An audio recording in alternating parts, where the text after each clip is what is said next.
नमस्ते। गीता दुरा मेरो भाषामा उनिजो निनी उई भन्छ। उनिजो निनी उई यो भाकालाई के भन्छ कोच केम? यो अलिकति यो लोकगीत नै हो। होइन लोकगीत त हो, लोकगीतमा पनि एउटा के भन्छ लोकगीतै भन्छ यसलाई। त्यति हो, लोकगीतै मात्र हो। सानो कुराहरू नोटहरू पक्रिनुलाई धेरै गाह्रो है यो गीत। मन्त्रमुग्ध भए।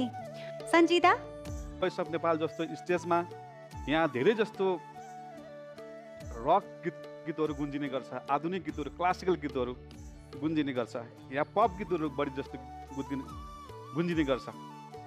आज जो तपाईँ जस्तो कलाकार आएर यो स्टेजमा लोकगीत गाउँदाखेरि म सबैभन्दा ठुलो खुसी छु, हर्षित छु र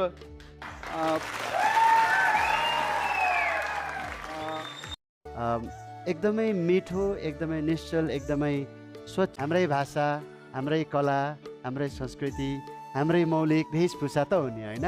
त्यसले गर्दाखेरि तपाईँले एउटा नट जस्ट अब एउटा तपाईँको लागि मात्र नभइकन एउटा सिङ्गो युथलाई पनि तपाईँले जोडिनु भएको छ र हाम्रो लोकधुन, हाम्रो लोक संस्कृति प्रस्तुत गर्नुभयो हो र तपाईँले एउटा बेग्लै हामी हरेक टिममा फरक फरक एउटै टिम, एउटै जनर, एउटै गीत, एउटै शैलीले मात्रै भर्दैनौँ।